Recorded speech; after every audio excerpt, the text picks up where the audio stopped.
Anjali, and welcome back to Titan News. This week, spring semester is in full swing.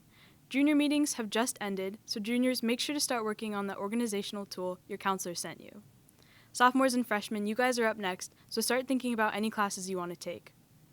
All of our spring sports are also getting started, sports like baseball, badminton, and track. A few of them have tryouts this week as well, so make sure to look at the poster posted in the quad. Our first boys basketball CIF game is this Wednesday against Maranatha, so make sure to be there. This Friday is Move Up Day, so all of the 8th graders are going to be coming to SMHS to learn a little bit about what it's like to be a high school student. I'm now going to send it over to Elizabeth, who's talking to our principal about the food delivery policy. Hi, I'm Elizabeth Espinosa, and I'm here with Mr. Kurtenbach. Mr. Kurtenbach, there's been word about food deliveries not being allowed on campus anymore. When was this first enforced? We actually have had this rule in place since we came back from the pandemic. So we started with the pandemic because we didn't know who was coming in, who might have COVID and who didn't. And then we've continued to extend it ever since then because we don't know what these people are bringing to campus. We don't know who they are. They haven't been cleared. One of the things that we have to do to keep students safe is make sure we know who's on campus and who's not. DoorDash people, Uber Eats, all of those people, we don't know who they are. We also don't know what they're putting in your food.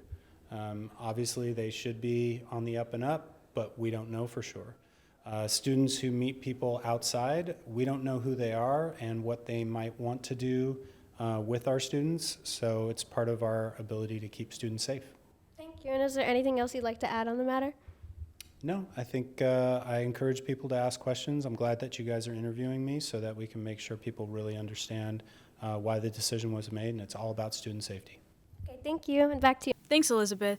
Now we're going to send it over to Karina, who's interviewing people about the recent shooting in Monterey Park. My name's Karina. Today I'll talk about the mass shooting happened in Monterey Park, ranged from the age of 57 to 76 years old. At least 11 people were killed and more than a dozen was injured during the shooting last Saturday in Monterey Park Dance Studio, where thousands of people were celebrating Lunar New Year Eve. Just 11 kilometers from downtown Los Angeles, California, the police were hunting for the gunman who was on the run. The motive is unknown. After shooting happened, the main street Monterey Park got shut down to show respect to the dead. Police said they were also investigating a separate incident in the nearby city of Alhambra to see if their two cases were linked together. Later on, it was found out the gunman decided to shoot at the Lala Ballroom and the studio in Alhambra, but he faced residence by Brendan Tasse, in the age of 26. He is the credit of preventing further violence by the gunman. Before he could kill more people, he was able to take the weapon away. This event is closely related to us because Brendan Tasse graduated from San Marino High School. Who am I here with? Maggie, you. And today I'll ask you two questions. So the first question is, have you heard about the Monterey Park mass shooting event? Yes, definitely, because it happened on the day Lunar New Year. Okay, do you have any opinion or do you feel unsafe right now? First of all, I think as a teenager, I definitely feel fine because we have like our police and our teachers and the parents. But as an Asian, I think it's not safe because it's definitely dangerous for Asian to be in the place where gun shootings are actually like happening a lot. So I hope that the people that died in the event will rest in peace, and I hope that everyone will stay safe. Thank you. What is your opinion or do you feel unsafe right now? I think it's a very tragic incident, and I think as like the Asian community as a whole, right, it's had a really large impact on us. I do feel a bit unsafe as of now, but I think with time those wounds are going to heal. I just hope that something like this doesn't ever happen again. Thank you. Yeah. Thank you, Karina, for that important information and for spreading awareness. Now we're going to jump over to Nick, who's interviewing our dance company captains about their recent show. Hi, I'm Nicholas Losada, and I'm with the Titan News and Production team. In front of me today, I have Jingjing and Esther, and last Friday they performed at the Night of Choreography. So our first question then for them today is, how did the show go for the both of you? I thought the show went excellent. It was really awesome to perform a piece that we have been working on for 2 months now. And the crowd was also amazing. It was super energetic, and I loved performing. Yeah, I agree with Esther. The show went so well, and the audience gave us the best energy ever, and I could not be happier with it. So, on that note, for the show, were you more excited or would you say more nervous about the show coming up? So since we're both seniors, it is our third night of choreography that we've been doing. So I think we were a lot more excited, but for the underclassmen, maybe they were more nervous. Yeah, I personally was very excited because we got to perform our own solos this year. So it was like fully our own thing. And yeah. On that as well, how did the audience react? Were you satisfied with how they reacted? Were you happy with it? They were super loud. There were a lot of cheers, and it was really exciting. It's always nice to perform when the energy from the crowd is like being reciprocated. So it was awesome. Yeah. Yeah, that audience was probably one of the best we've ever had. The audience was so supportive, so loud, and we really appreciated it, yeah.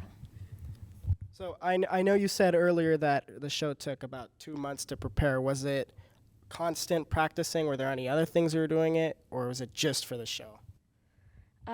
There were a lot of things being involved since we had to split each other up into like duets and trios. And then for our solos, we had to pick our concepts, we had to pick our songs. And then we also had some group pieces. Dance company also choreographed for advanced and beginning. So there was a lot to negotiate. But mostly after a while, after we got all the stuff out of the way, just choreographing at home and really practicing, that was probably the majority of the time that we spent. Yeah, I think we did spend most of our time doing, like, focusing on ANOC since we only had about 2 months, which is not a very long time. So we did spend a lot of time at home and in the studio practicing, like, for our show. Awesome. And were there any pieces, like, while you were not dancing during the show that you enjoyed watching? Yeah, I can't name like specifically only a couple pieces that caught my attention because I thought all of them were really beautiful. I thought it was like really amazing that all the students, like from freshmen all the way to seniors, they were all equally passionate in this show, and I think that's what makes a night of choreography so special. Yeah, I agree with Esther. For me personally, I really liked her piece. Oh.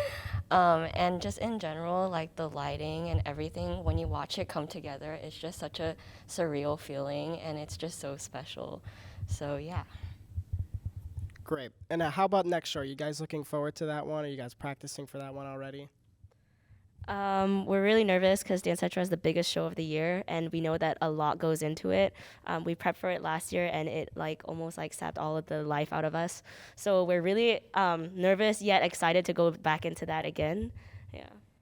Yeah, for Dance Central, we have the most practices definitely like after school. So it definitely is like the hardest show to prepare for and the biggest show to prepare for.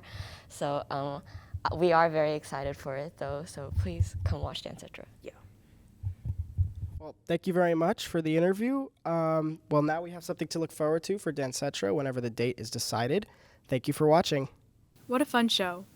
Now we're going to head over to Owen in our Hollywood section, and he's going to tell us about his review on the new movie, The Last of Us. Forget your Resident Evils and Dooms, because HBO's new show, The Last of Us, is a video game adaptation worth watching. For those who haven't played the original game, on PS3, The Last of Us stays relatively faithful to the original game. The story follows Joel and Ellie, who have been brought together through their own unfortunate circumstances, and the overall harshness of the world being post-apocalyptic America. When I first heard about The Last of Us getting a TV adaptation, I wasn't sure whether it would be good or not, and considering what happened with Paramount's last video game adaptation, that being the Halo TV show, I didn't have much hope. I was, however, pleasantly surprised after watching the first episode, not just because of the faithfulness to the source material, but just the overall quality of the show. So, if you find yourself with some free time, or even just are procrastinating, I highly recommend you check out HBO's new show, The Last of Us. Thank you, Owen. Now we're going to switch over to Nathan on the streets.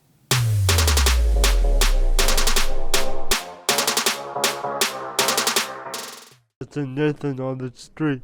We're finally in the office. And this is our first captive. Our first joke teller. This is Liz. Our, what do you do here? What do I do here? I help everybody with whatever they need. And I tell really bad jokes too. That counts. That counts. What she said. And this laugh did not count. Not in that one. How many jokes? Liz who helps people. Alright, Liz who helps. Do I have a good joke for you? Okay. When do you cross a snow... What do you get when you cross a snowman and a vampire? What? Frostbite. That has to count as a laugh. That's absolutely a laugh. This is not fair. I laugh at everything. Thank you everyone for watching. We'll see you next week for our next episode of Titan News.